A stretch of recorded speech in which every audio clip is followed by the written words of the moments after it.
নমস্কার বন্ধুরা, সবাই কেমন আছেন? আজ বানাবো একটা কারির রেসিপি।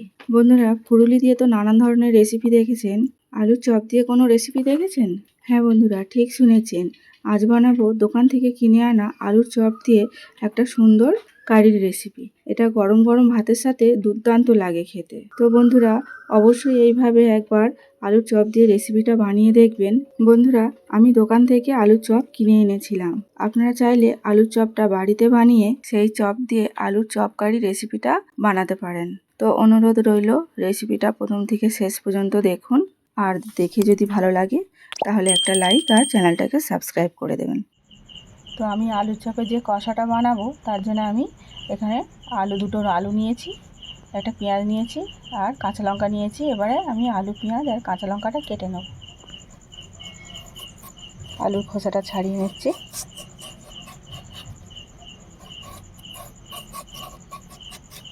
তো এখানে আলুর খোসাটা ছাড়ানো হয়ে গেছে, আমি এটা পিস করে নেব।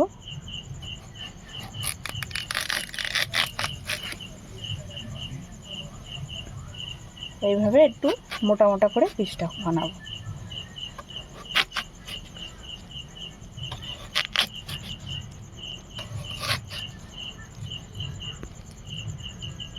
এইভাবে একটু মোটা মোটা করে আলুর পিসটা বানিয়েছি। এবার পেঁয়াজটা কেটে নেব।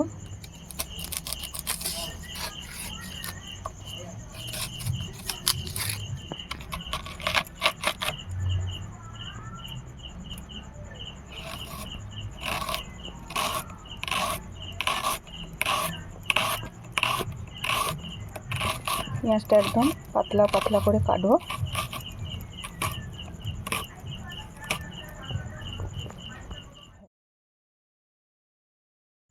এবারে কাঁচা লঙ্কাটা কেটে নেব।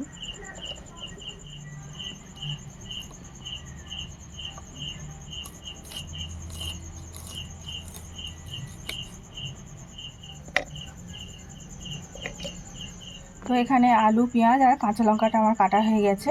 এবার আলুটা ভেজে নেব। তো আমি চপের রেসিপিটা বানানোর জন্য একটা ভাজা মশলা তৈরি করে নেব।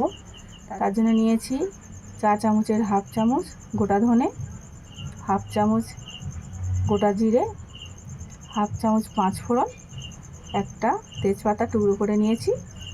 আর এখানে নিয়েছি একটা দারচিনি, এক টুকরো, 4টে লবঙ্গ আর 2টো এলাচ। আমি এটা কড়াতে ভালো করে ভেজে নেব। তো বন্ধুরা, মশলাটা ভেজে নেব। প্রথমে দেবো দারচিনি, লবঙ্গ আর এলাচ, তারপরে দেবো গোটা ধনে, এবারে দেবো গোটা জিরে আর গোটা পাঁচফোড়ন।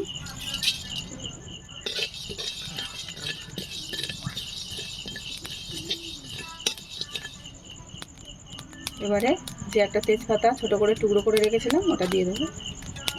তো বন্ধুরা, মশলাটা ভাজা হয়ে গেছে, আমি এটা এবার তুলে নেব। তো এখানে মশলাটা ভেজে তুলে নিয়েছি, আমি এবার এটাকে গুঁড়ো করে নেব। তো আলুটা ভাজার জন্য আমি কড়াতে সাদা তেল দিয়ে দেবো।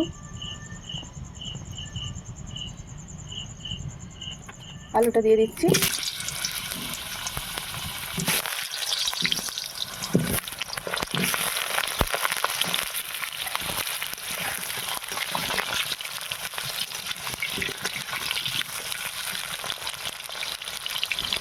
এবার একটু নুন দেবো আর একটু হলুদ দিব।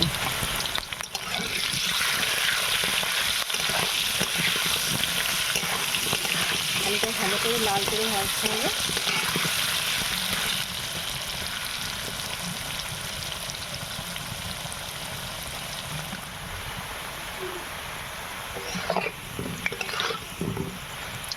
তো বন্ধুরা, এখানে আলুটা ভাজা হয়ে গেছে।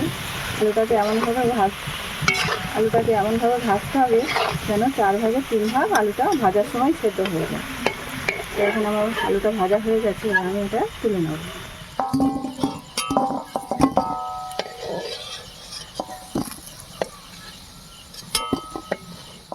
তো এইভাবে আলুটা ভেজেছি, দেখতেই পাচ্ছেন কতটা ভাজা করেছি। তো আমি এই তেলের উপরেই তরকারিটা বানাবো। ফোড়নে দিচ্ছি সামান্য একটু কালো জিরে, 2টো শুকনো লঙ্কা আর একটা তেজপাতা, পেঁয়াজ কোচা,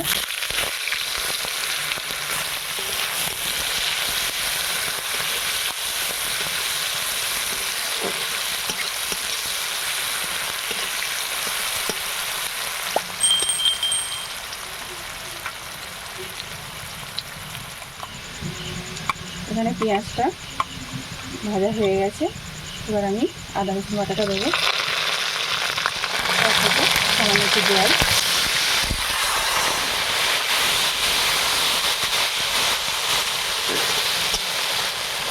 হলুদ গুঁড়ো, লঙ্কা গুঁড়ো, জিরে গুঁড়ো, ধনে গুঁড়ো।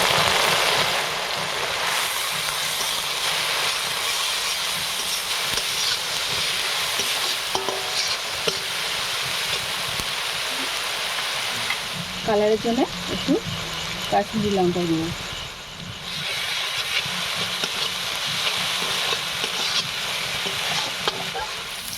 এবারে অল্প করে জল দেবো।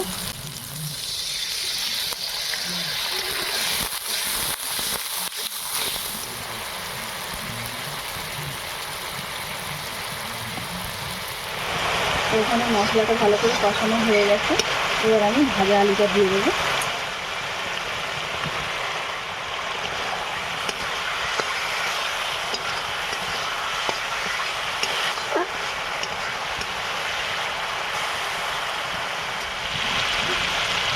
এখানে এবারে নুনটা দিচ্ছি।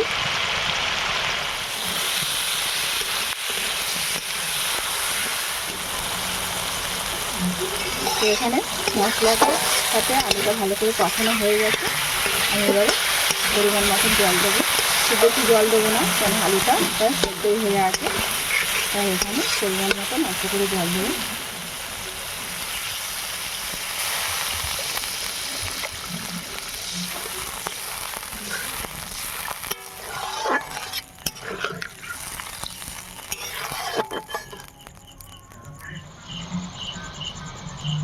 ওপর থেকে কাঁচা লঙ্কা চিড়ে রেখেছিলাম, সেটা দিয়ে দিলাম।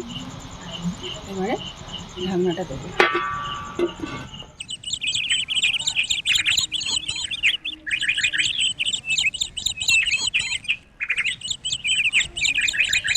তো কিছুক্ষণ পরে আমি ঢাকনাটা খুলে নিচ্ছি।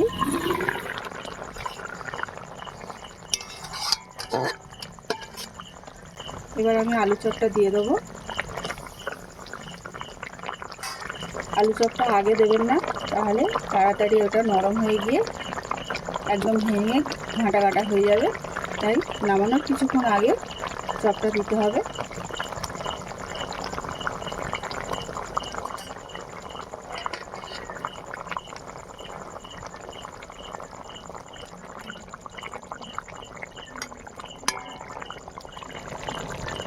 তো বন্ধুরা, এখানে আমি এবারে ভাজা মশলাটা দেবো, যেটা আমি আগে ভেজে গুঁড়ো করে রেখেছিলাম।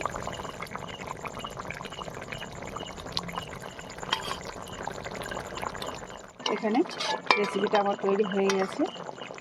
এই রেসিপিটা একবার অবশ্যই বাড়িতে বানিয়ে দেখবেন। এটা খুব সুন্দর লাগে খেতে এই রেসিপিটা। তো বন্ধুরা, এখানে রেসিপিটা আমার তৈরি হয়ে গেছে। আমি এবার এটা একটা পাত্রে তুলে নেবো। তো দেখতেই পাচ্ছেন এখানে আলুর চপ কারি রেসিপিটা বানানো হয়ে গেছে। বন্ধুরা, আমি যেহেতু আলুর চপটা দোকান থেকে কিনে এনেছিলাম, সেই জন্য নিরামিষভাবে বানাতে পারলাম না। আপনারা আলুর চপটা যদি নিরামিষভাবে বাড়িতেই বানান, তাহলে নিরামিষ আলুর চপ কারি বাড়িতেই বানিয়ে খেতে পারেন। তো এইভাবে একবার বাড়িতে বানিয়ে দেখবেন। আর ভিডিওটা যদি ভালো লেগে থাকে তাহলে কমেন্টে জানাবেন ও চ্যানেলটাকে একটা লাইক আর সাবস্ক্রাইব করে দেবেন।